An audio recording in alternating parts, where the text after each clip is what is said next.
Est-ce qu'il vous arrive, tiens, je vous pose la question, et vous aussi, vous pouvez me répondre à travers l'écran à la maison, d'aller parfois dans des recycleries pour Oui, acheter de temps en des temps. meubles, des petites Oui. assiettes, ou même dans les vides-greniers ou les foires à tout, c'est comme ça qu'on dit en Normandie. Eh bien, dites-vous qu'en faisant ça, vous contribuez à réduire un phénomène qui prend de plus en plus d'ampleur en France. C'est la fast déco. Vous connaissiez la fast fashion, Mhm. j'imagine, ces vêtements qu'on achète un peu trop souvent et pas cher. Eh bien, il existe la même chose pour la décoration et la maison. On en parle avec Manon Richert qui nous a rejoint. Bonjour. Bonjour. Manon, merci d'avoir accepté notre invitation. Vous êtes responsable communication du mouvement Zero Waste France. Alors, d'abord, pour comprendre un peu l'ampleur de ce phénomène de phase déco que vous dénoncez, est-ce que vous auriez, pour commencer, un chiffre à nous donner? Donc il faut savoir que la fast déco, effectivement, c'est un phénomène qui est complètement similaire à fast fashion, où on va avoir tout un système qui va être mis en place pour nous inciter à consommer toujours plus.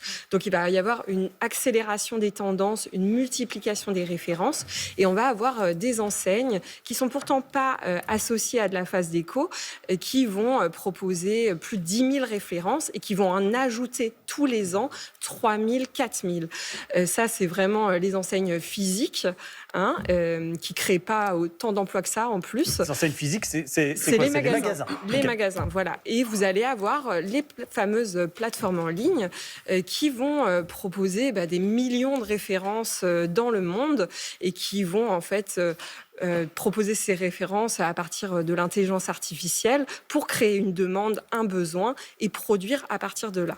Mais les plateformes dont vous parlez, évidemment, on les connaît, elles sont essentiellement chinoises, mais il y en a partout dans le monde, il y en a peut-être aussi en France, mais les magasins en question, est-ce qu'il y en a sur notre territoire? Alors, il y a plein d'enseignes Ah qui oui. se multiplient aujourd'hui en France autour de tout un univers, autour du confort, tout ça. Donc, ça répond vraiment à des angoisses qu'on peut avoir par rapport à l'état du monde. Mais il faut se dire que toutes ces enseignes-là, si elles se multiplient, c'est pas pour nous faire du bien, c'est pour maximiser leur profit. Donc, Maison Et du Monde, par exemple, est concernée par ce que vous dénoncez? Alors, Maison du Monde, dans une certaine mesure, mais on va avoir des enseignes comme Sostengren, etc., Emma, enfin, même des enseignes de fast fashion se sont mises à la fast déco, comme H&M ou Zara. Alors, vous dites également que c'est un problème de santé parce que ça peut devenir toxique. C'est une déco qui est toxique, selon vous? Alors tout à fait, en fait, il faut savoir que la phase déco, c'est une source de pollution de l'air intérieur qui est majeure, notamment tout ce qui est bougies. Et puis on a identifié dans tous ces objets-là, des phtalates, des PFAS, des retardateurs de flamme. Donc tout ça, ça va être des perturbateurs endocriniens. C'est potentiellement cancérigène aussi.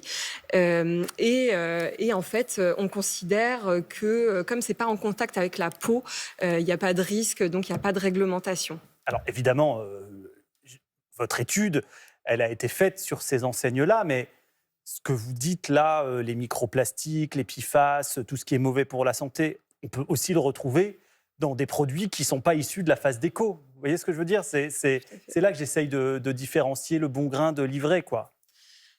Tout à fait. On va retrouver donc des microplastiques, etc., y compris dans Partout. des objets, oui, du coup, dans tous les objets du quotidien. C'est En pas fait, propre, c'est pas propre à la voilà. phase déco, c'est ça À que je veux partir dire. du moment où vous avez du plastique, le plastique, c'est pas un matériau inerte, il va s'éroder avec le contact du soleil, de l'air, etc. Et tous ces microplastiques, on va les ingérer, on va les respirer, on va les retrouver dans notre corps et partout dans notre environnement. Maintenant, le problème de la phase déco, encore une fois, c'est un problème systémique, c'est un problème de surproduction. Nous, ce qu'on a identifié, et ça, c'est juste les chiffres pour les meubles, les rideaux, les choses comme ça, on a observé un doublement des quantités commercialisées en France entre 2017 et 2023. Donc c'est vraiment énorme et il faut vraiment que cette surproduction s'arrête. Julia, vous vouliez poser une question? Oui, parce qu'on parlait des PFAS, mais on peut parler de la colle, des vernis qui sont utilisés, qui parfois ne correspondent pas aux réglementations en vigueur chez nous. Tout à fait. On a des gros problèmes au niveau des colles, des solvants qui peuvent contenir notamment tout ce qui est en MDF, donc ces panneaux de contreplaqué, particules qu'on va beaucoup utiliser en déco. On va retrouver du formaldéhyde et donc ça, c'est très nocif pour la santé humaine. Donc là, on parle des vernis. Vous parliez tout à l'heure des bougies. Est-ce qu'il y a des objets? Quels sont les objets, selon vous, les plus dangereux à éviter? Alors les objets qu'il faut absolument éviter, ça va être tous ces objets en plastique qui vont avoir des gros risques de dispersion de micro et nanoplastiques dans l'environnement ou qui vont avoir des gros risques de s'éroder au contact de l'air du soleil. Donc ça va être toutes ces neiges artificielles que vous trouvez aujourd'hui en magasin. Et d'ailleurs, il y a un député qui s'appelle Philippe Bollot qui vient de déposer une proposition de loi pour interdire ça, parce que c'est très dangereux pour l'environnement et pour la santé.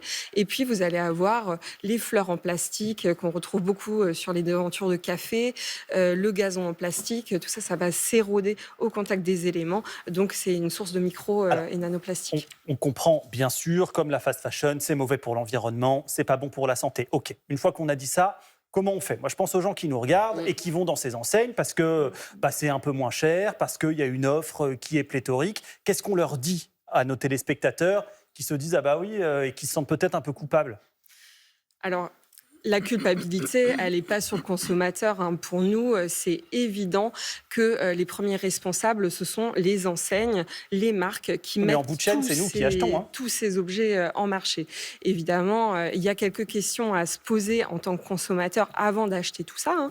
On peut se demander, est-ce que j'ai vraiment besoin de cet objet tout de suite? Est-ce que je n'ai pas d'alternative en fouillant dans mon placard, dans celui de ma grand-mère, en allant dans une ressourcerie, dans un vide-grenier, d'où viennent les objets qu'on me vend, comment est-ce qu'ils sont fabriqués. Tout ça, c'est des questions qui sont vraiment cruciales à se poser avant tout achat. Et évidemment, quand on peut éviter l'achat et aller plutôt fouiller dans son grenier celui de sa grand-mère, c'est quand même beaucoup plus... Faire appel à la créativité. Voilà. C'est ça, tout à fait. La créativité et le lien, c'est hyper important. En fait, ce qui va être important, surtout au moment des fêtes, c'est pas tant ce que vous allez acheter, les objets que vous allez mettre sur la table, que le lien que vous allez créer avec les personnes que vous allez Il y a un terme que accueillir. vous utilisez qui est intéressant, qui est l'obsolescence. Non pas programmée, mais l'obsolescence émotionnelle.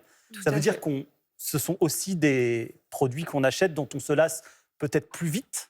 C'est ça que ça veut dire? C'est ça. Comme je disais, la fast déco, c'est un système similaire à celui de la fast fashion où on va nous bombarder d'injonctions à consommer. Et ces injonctions à consommer, elles peuvent prendre plein de formes. On va être notamment beaucoup sollicité sur les réseaux sociaux via les contenus produits par des influenceurs, etc., qui vont faire émerger des micro-tendances tous les 4 matins. C'est vraiment ça, l'obsolescence émotionnelle. C'est que à force d'être exposé comme ça à certaines normes esthétiques, on va les intégrer et ces normes esthétiques, elles changent de plus en plus rapidement.